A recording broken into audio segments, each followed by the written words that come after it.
ASMR тоглоод дуунуудыг гаргасан бичлэг оруулсан юм.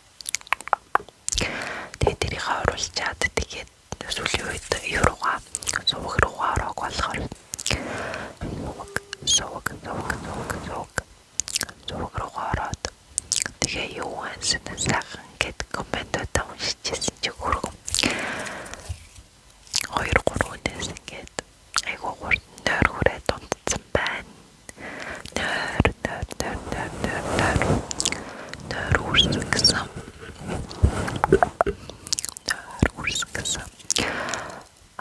Комментодыг хараад тэгээ айгуу үнэхээр гоё санагдаад тэгээ сүүлийн үед бичлэг оруулаагүй юм чи тээ одоохондоо оруулах боломж байгаа юм чи гэж боломж цаг бага учраас гэж удаад өнөөдрийнхөө бичлэгийг хийж байна.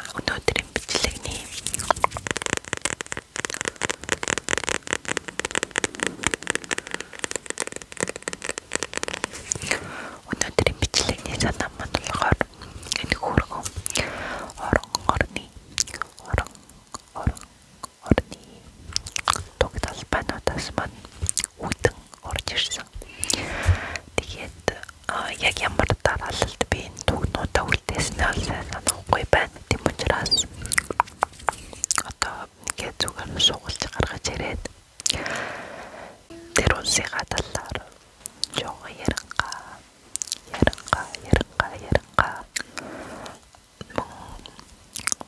яг л байдгаараа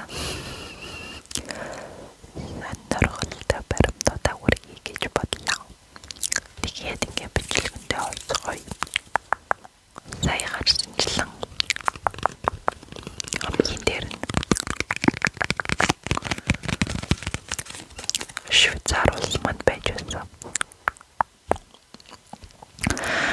Яг гэт Швейцар улс би өмнөхөөс бичлэгүүдийнхаа нэг дээр дурдж байсан шиг санаж байна. Хэрвээ буруу санаагүй бол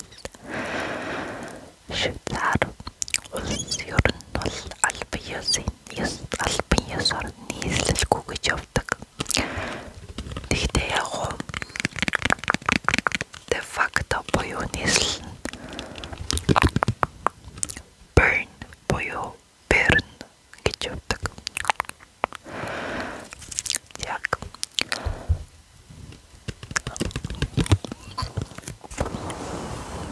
Европын хамгийн том тийм Альпийн бүсэн голуудын зарим нь Альпийн нуруу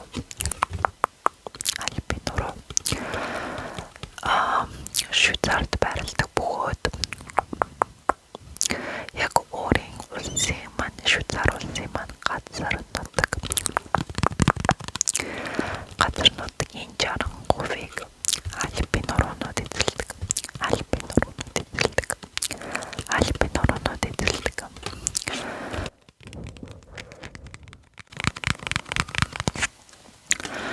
Тэгээд дэлхийн хамгийн одоо урд алдартай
Польш руу буцаад орцгоё.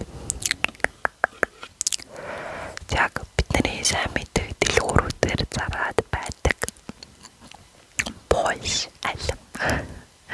Би Польш алимд дуртай. Үнэн чи амттай гэдэг шиг. Яг Польш бол штэ. Яг манай картн дээр бол Фредерик Шопен буюу алдартай хөгжмийн зэвсэг.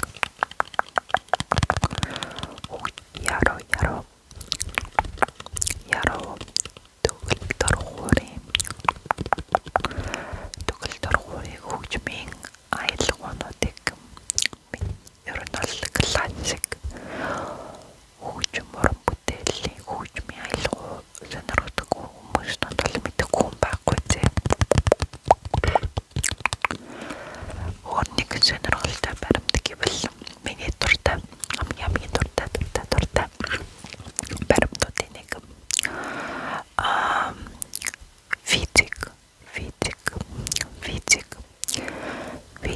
хим гэд тус бүр Нобелийн шагнал аль салбарт нь хүрдэж чадсан дэлхийн цорын ганц юм.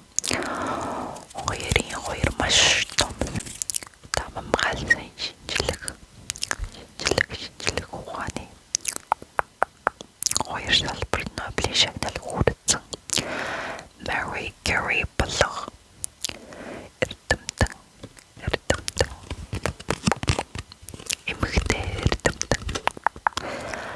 Польшид төрсөн. Тэгээд физик хиймгээд бүр хоёр салбарт Нобелийн шагнал хүргэсэн. Сонирхолтой гэвэл дараа нь Marie Curie энэ бишрүүгүй багын аргагүй эрдэмтэн гэдэг талаар бүтэн бичлэг хийгээд ч бэлэн байна шүү. Коммент хийгээд сэтгэл сонирхолтой байвал үлдээгээрэй. Тэгээд Европын хамгийн эртний анхдагч оймоднуудын нэг болох Беловежийн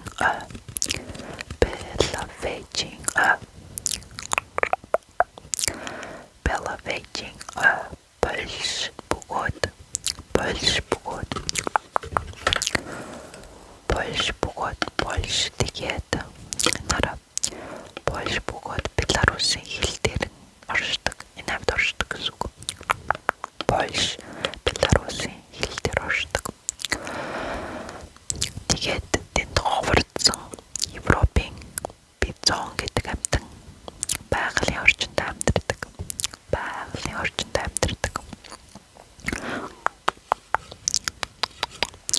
Тэгээд өөр нэг баримт юм болвол миний санахын Николас Коперникус буюу одоо нарыг төвтэй ертөнцийн загварыг хөгжүүлэхэд маш их хувь нэмэр оруулсан эрдэмтэн Николас Коперникус Польш. Тэгэхээр манай Польш үнэхээр бидний амьдарч буй дэлхийн ертөнцид маш том хувь нэмэр оруулсан эрдэмтдийн төрсэн газар багнэ. Яг өдийгөр одоогийн байдлаар хоёр л улс орног нэрлсэн байдаг. Энэ хоёр дээрээ жоохон уршчихлаа. Яг дараагийн туг маань энэ би ингээд өмнө нь давтаж байгаа дугнуудаа голоо тавьчих. Ямар дараалалтай гарч ирэх нь бол би өөрөө сайн мэдгүй байгаа учраас гарч ирснээр л яваад байгаа шүү. Тэм үсгийн дараалал эсвэл газар зүйн байрлалын дараалал гэсэн юм баггүй. Яг энэ бол мэдээж Португал улс нийслэл нь болохоор Лиссабон. Тэгээд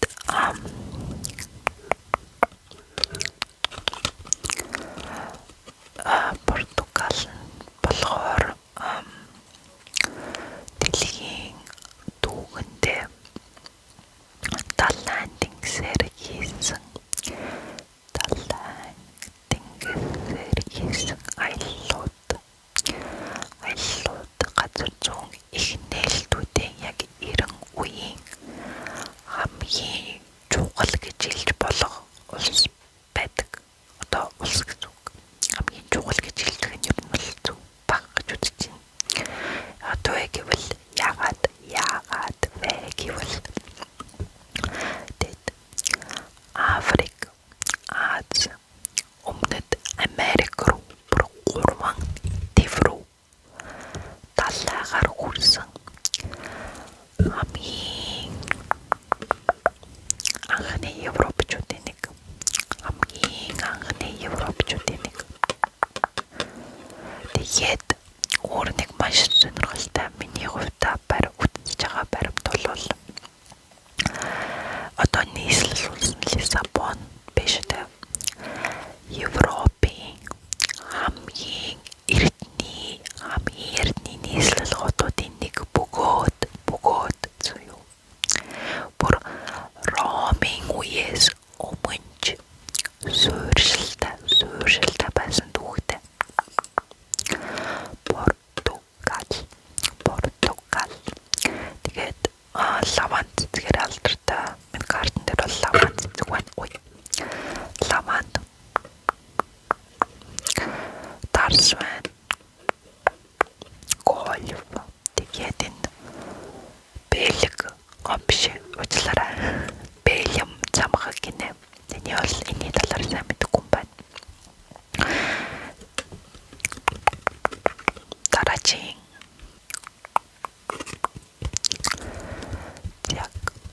Дараагийн туг маань бол Словакия. Словак түүхэнд бол Чехословак гэснээр алдартай. Тэгээд мэдээж нийслэл нь бол Братислава. Тэгээ манай Монгол улстай ижил төстэй зүйл юу вэ гэвэл миний хувьд бол Словак улс талайд гарцгүй улс. Тэгээд нутгийн ихэнх хэсэг нь одоо манай Словакийн ихэнх хэсэг нь Карпатын нуруугаар бүрхэгдсэн. Карпатын нуруу.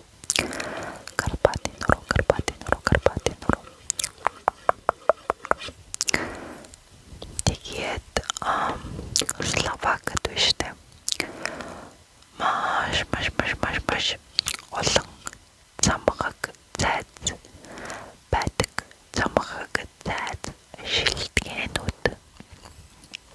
Шилтгээнүүдийг нэг хүн амт ноогдох доогоор байдаг. Ялангуяа одоо хүн амны дээр 5 сая яддаг би энэ картыг нэлээд жил өмнө авч ирсэн болохоор одоо л мэдээж нээсээ үүссэн байгаа. Тэгтээ яг энэ дээр бол 5 сая 445 мянга гэсэн байна. 5 сая 445 мянга. Тэгээд орж болохоор тийм зайц нар дундаас нь болохоор Бойницын зайц нь хамгийн алдартай.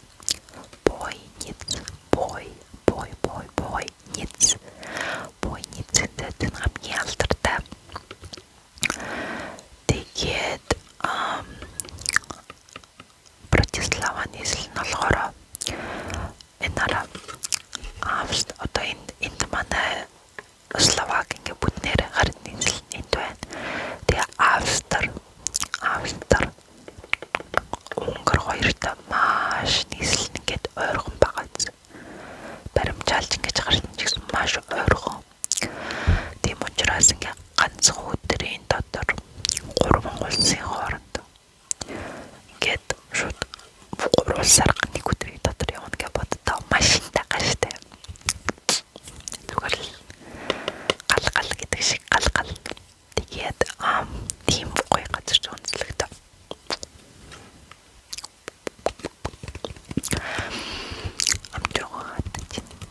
Яг энэ бол мэдээж Ирак манай нийслэл Багдад.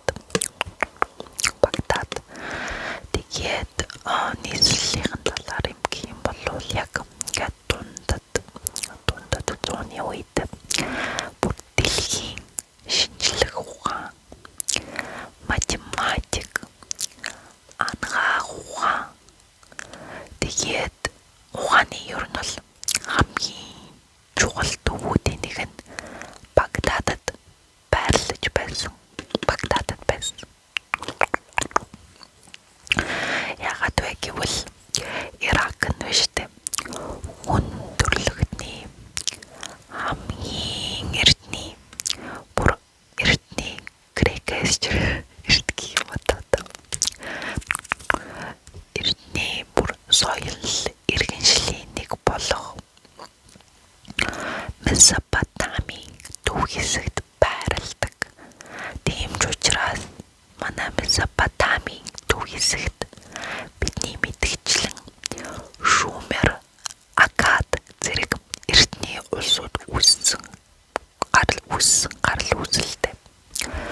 Шумер, Акад соёл иргэншил ер нь дэлхийн хөдөлгөөний хамгийн эртний соёл иргэншил Иракт үүссэн.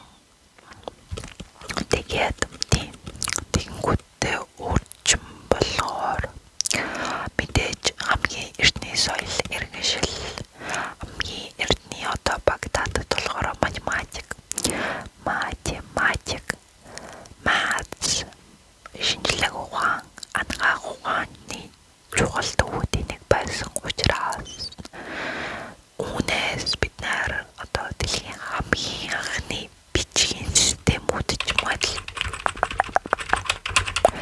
бичгийн системүүдийн нэг болох Клинопесийг хөгжүүлсэн газар. Клинопес хөгжсөн газар манай Ирак.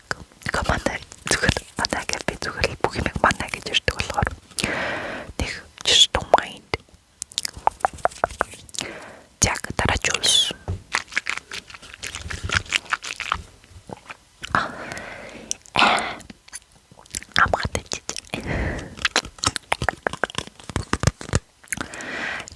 дараач мөн л гайхалтай.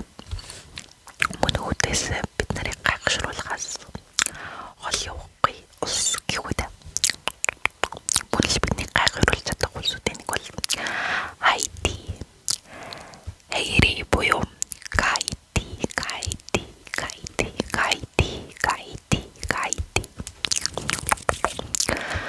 Яг Нислан Порто-Принс.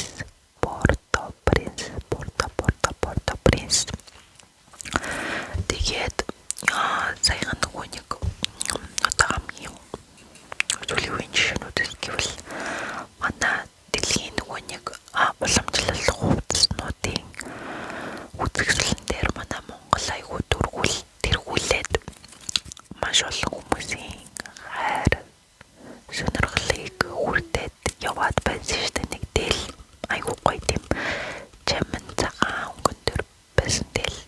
Тэрнтэй адилхан манай Хайти улсын уламжлалт хувцас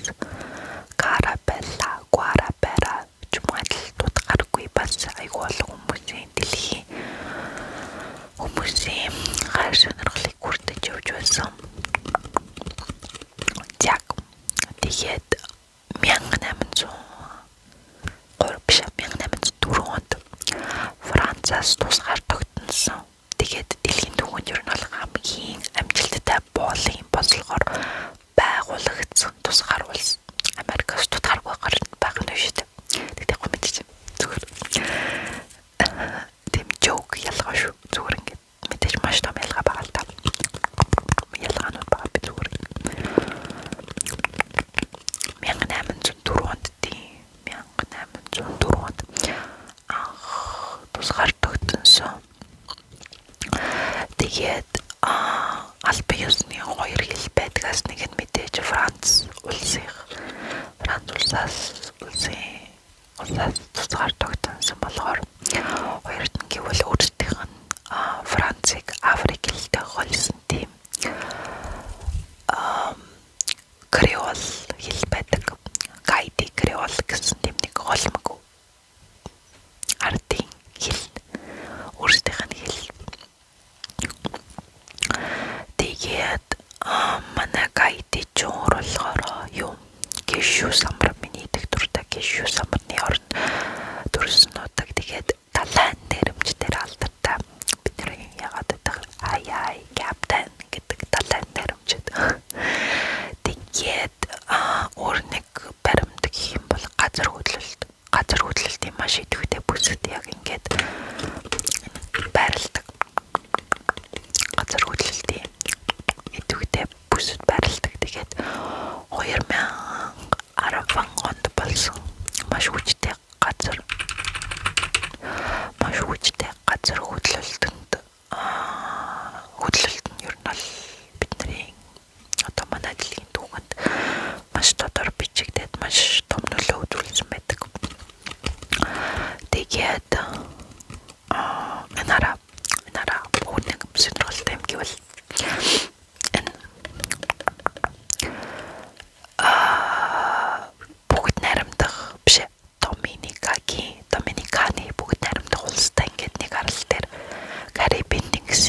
улс хамт явчих. Ягаад гэвэл мэдээж манай Скандинавын 2 орн, ерөн Скандинавын орнуудын нэг 2 болох орнуудын Скандинавын 2 орнуудын 2 болох Норвеги, Денмарк, Норвеги. Биш энэ ч Денмарк ч биш. Дани гэдэг монголоор Дани. Дани улс, Дания, Норвеги. Яг хоёрыг ингээд хальт харьцуулангаас сонирхолтой баримтуудаа хэлээд явчих. Өнөөдөр ер нь сая 6 явсан ингээд 8 улс болж нэг 10 улсын баримтыг хэлчихэд бичлэгээ дуусгая. Тэгээд энэ хоёртоо орохоос өмнө миний гуйх юм гэвэл сэтгэгдэл хэсэгт энэ бичлэгийг үргэлжлүүлж одоо 2 дугаар хэсгийг хийх ёстой юу үгүй юу гэдгээ бичээрэй. Өөр улсууд бол мэдээж бид нар чинь 195 тусгаар тогтсон улс байгаа.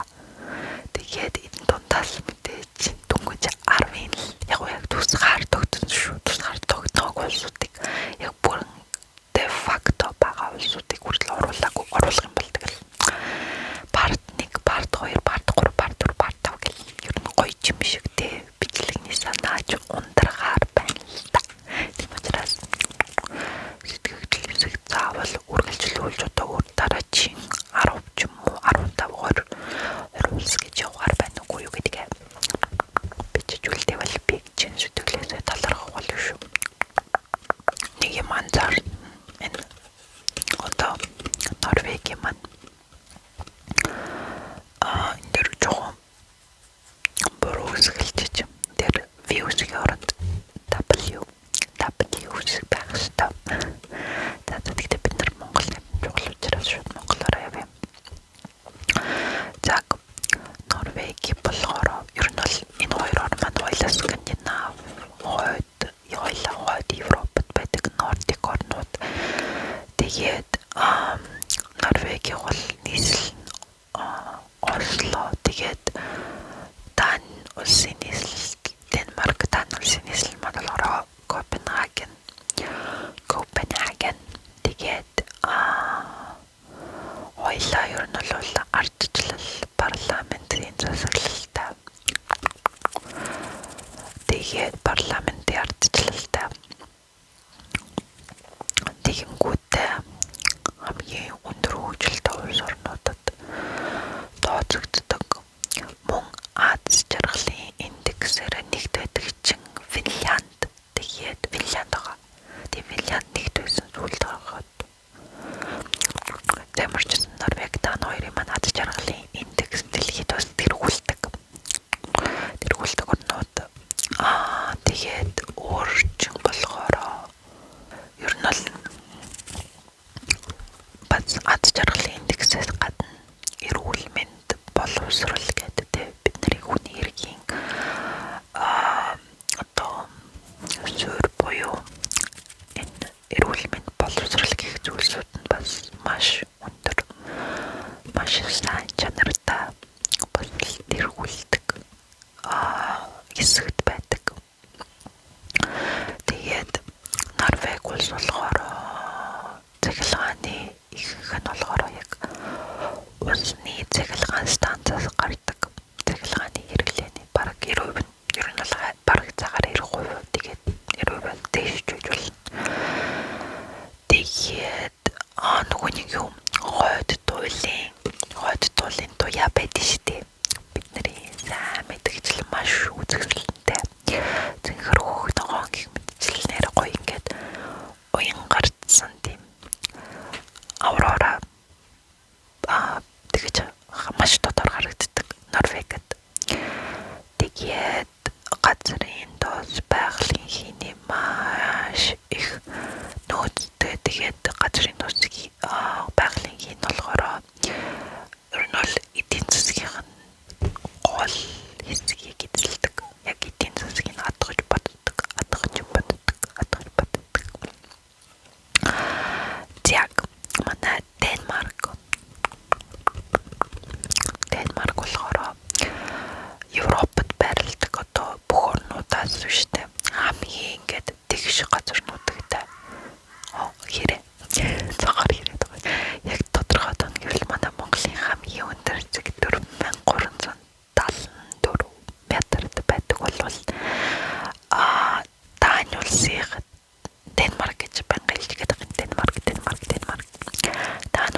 нууцыг нь 170 метр.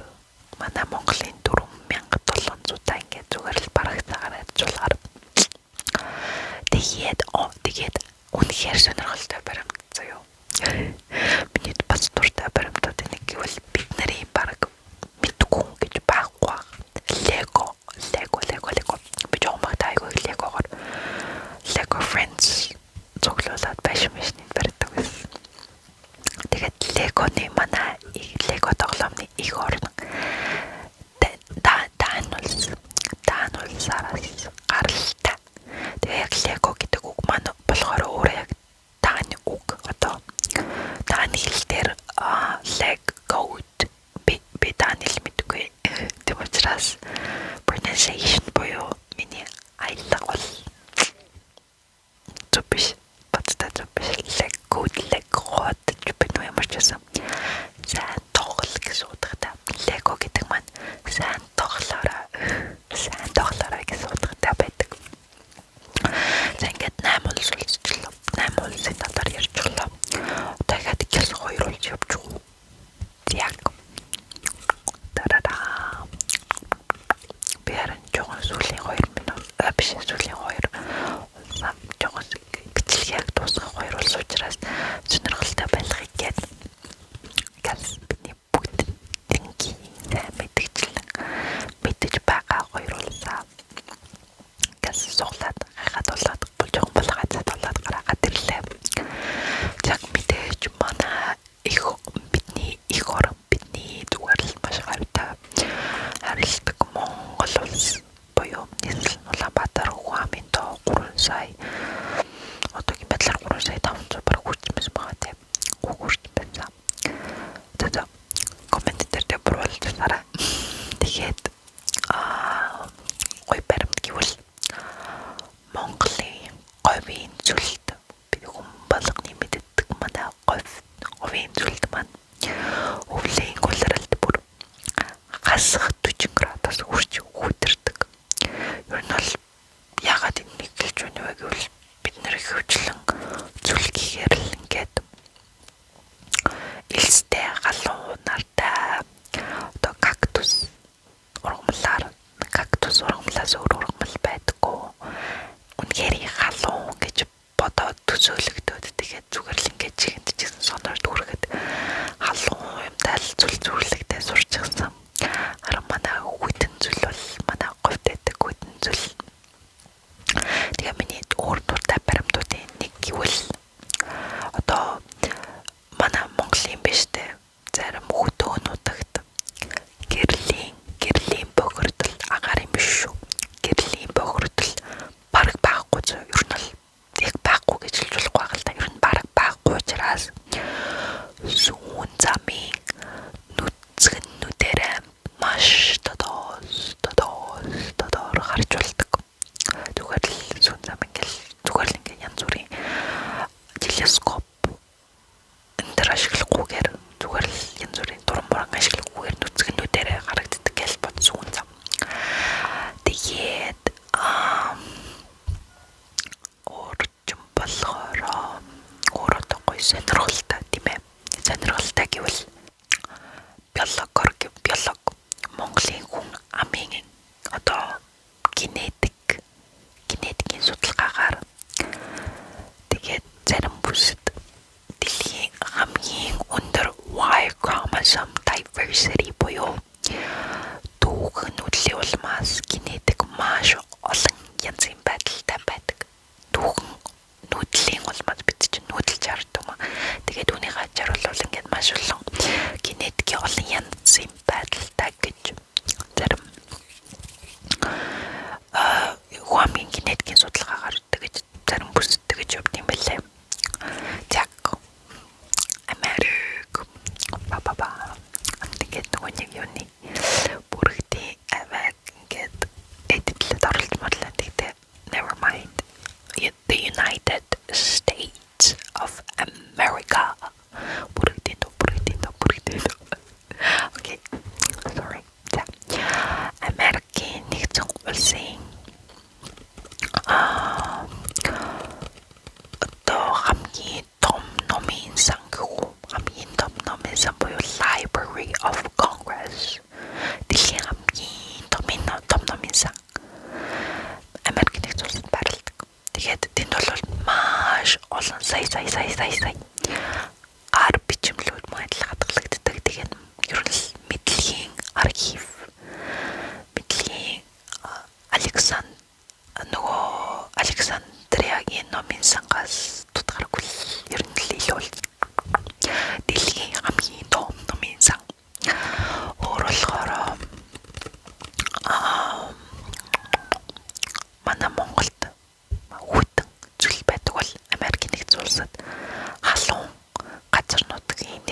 сураад байсан. Тэгэхээр би манай дүү юм болов уу гэж